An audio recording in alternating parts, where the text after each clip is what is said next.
y'all, welcome back to Spirit of the Outdoors. We're gonna do a little bit of cooking. This is something I have never cooked before, but my buddy Don Lanier gave me the recipe, said he cooks this. Y'all stick with me, let's see what we're about to do. This is new for all of us. Y'all, what I have got right here is the bottom shank of the deer leg. You cut, this is off the hind quarter up here. This is that lower big muscle and all that is, and I've had these in a cooler on ice. It's time to cook them. I have never even harvested this part of the deer. My buddy Don said he cooks these. He said slow cook them about 250, 6 hours or so. He said all that'll break down. He said it's fine eating. He said keep it moist. So we're gonna use our favorite seasons. I've got some picking and grilling, but for a liquid, we got Italian dressing and some day-old season. That is my favorite. And then I've got some water in this cup that we're gonna add to it. So what we're gonna do is put these in a pan. Let's get them set up and get started cooking. Now y'all, I would have got a larger pan, but I didn't have one available that will fit in this little electric smoker. So we're gonna mix this up and we're gonna wrap it up, keep it wrapped with tin foil. So we're gonna go liberal with this.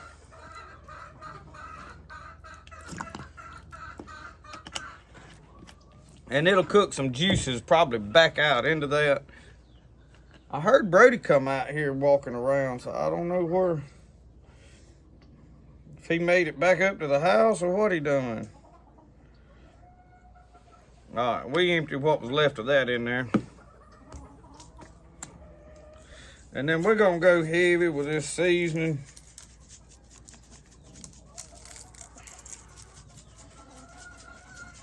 And I would put it on the bottom, but it don't really do no good because when you get that liquid in there, it all comes off. Now I'm gonna pour this liquid over here in the corners.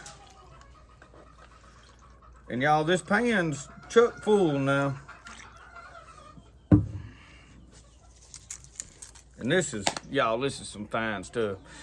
So, we're gonna see if we can get this covered. And we may have to, I think it'll fit in my cooker here.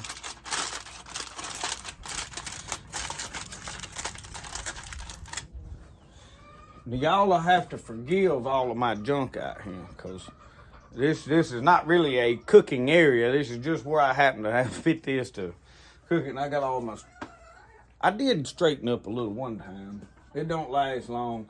All right, first thing I want to do is get my temperature set. We want to cook at 250. Time, we're going to cook for 6 hours.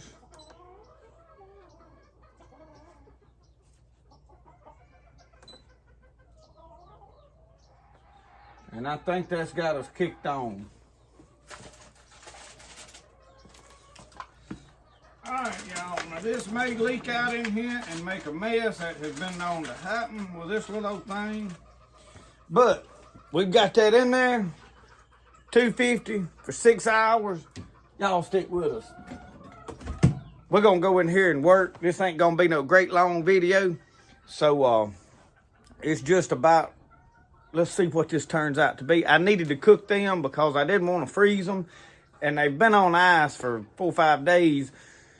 And I'm late getting these videos out. I'm stacked up with videos like right now, and I'm having to pace them out. So it hadn't been laying like in the cooler for a week. I know y'all seen me kill a deer probably time y'all see this video a week and a half ago. They've been in a cooler of ice for about 4 days, I think, 4 or 5 days. What I do is I usually take froze bottles of water and pack down in my deer meat, and I don't let my deer meat just soak in water to where it drains all the blood out. I know a lot of people, they want to soak all the blood out. I don't like to. I ain't gonna say right or wrong or what's better.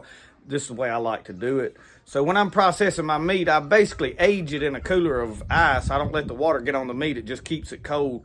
Because here you can't hang a deer. I would love to. I wish it was cold and I could just hang him up and let him hang for 3 or 4 days. So anyway, we're gonna get this right here cooked. I have never eaten this before. My buddy said it was good. We took his word for it. We're gonna find out. So y'all hang with us. Well, this thing is timed out here. See what, oh man, I left that cracked.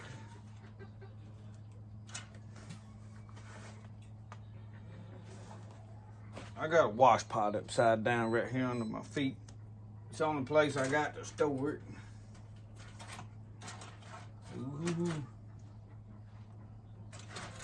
Oh man, y'all.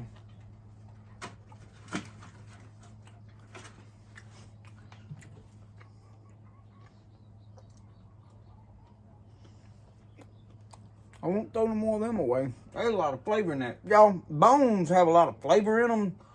And when you cook on them, you add a lot of flavor into your meat from the inside out. People don't realize that. They want to bone everything and then realize,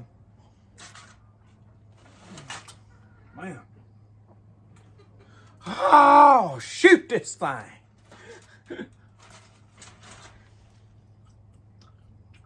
That is good.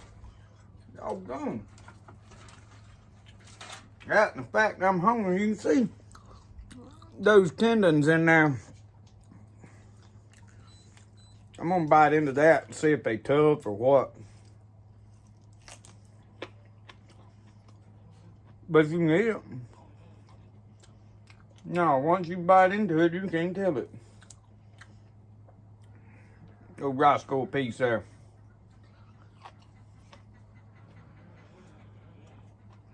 Dang, y'all, that ain't right tasty.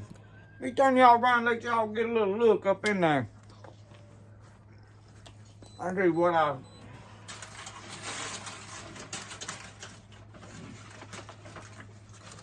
This is where a fella that was smart would have gloves on. Well, we better pray over this before we dive off into it.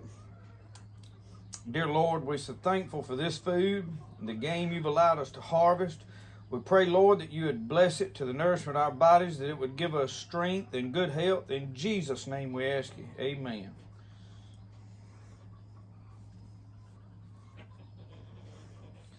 Pull that out of that juice like that. Man. Oh, man. You talking about make a puppy pull a freight train. Man. We'll be fighting over that. Reminds me of the Jerry Clyde story. I ain't told y'all one in a while. We got to cut this off beeping over here.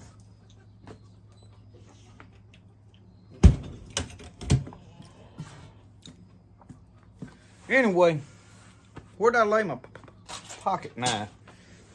Well, y'all, we had done... Oh, I shoved it in another pocket over here. I didn't need to put that up just quite yet.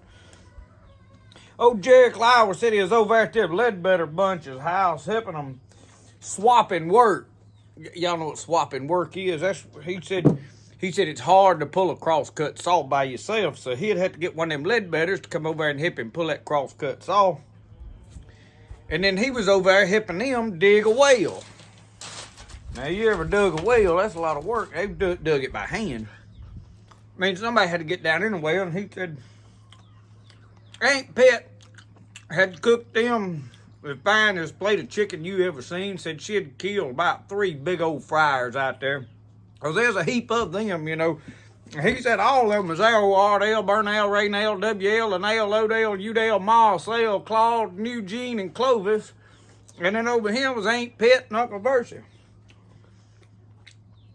He said they had this great big long table and said they was all sitting there eating and said they done eat all that chicken down. Said there was one big old fine thigh laying over there. Hadn't nobody touched it. Said, but everybody was sitting around staring at it. And it had done got dark outside and they was eating supper. And he said they had a window open because it was, you know, kind of warm in there. He said, long come a wind blowed that lamp out. And he said Uncle Versi let out the awful scream. Said, "Ow!" Said Aunt Pet got up, got to fumbling around, and got the lantern lit back and said, look, there's 5 forks in the back of Uncle Verse's hand. He had reached for that last piece of chicken and had stopped his hand with force. All of them sitting around staring at it. Didn't one of them, none of them be modest. They was gonna wait. Didn't want them to be the one to get the last piece of chicken. Anyway, man, it was fine.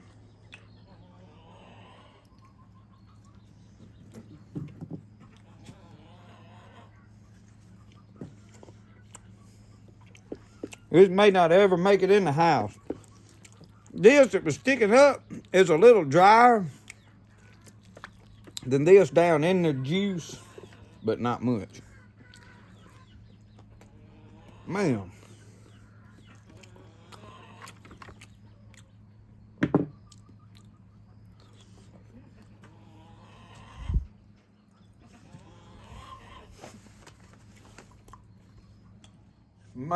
Man, y'all.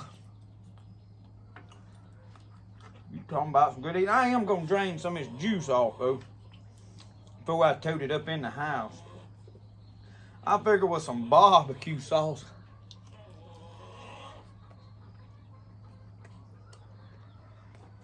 I won't be throwing them shanks away no more. I mean, look at that. It's just coming off the bone now.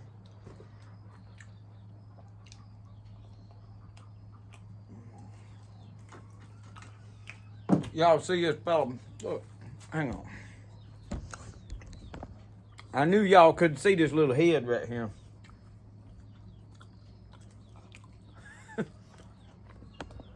I didn't want y'all to think that I wasn't feeding no Roscoe.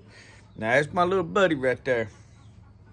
Well, he had a rough day today. I noticed him hopping. I thought it was some sores on his leg. He got some sores that's just come up. I've been putting plantain on him, but it don't stay on there long because he licks it right off. Anyway, we're going to doctor it up and then wrap it up here for long, let it so it'll heal. But he kept hopping, and I said, well, let me look at that. And I got to look, and I turned his foot up and looked, and he had a piece of metal up in the paw of his foot. We got it pulled out. Boy, he hollered out. He didn't want me messing with it. We got it, though, didn't we, bub?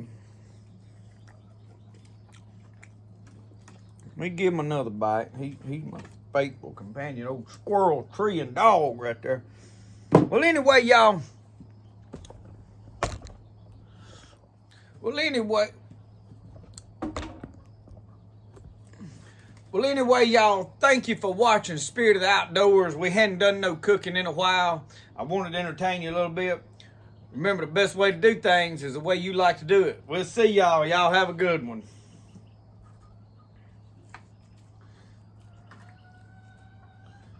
Yeah, there's one for me.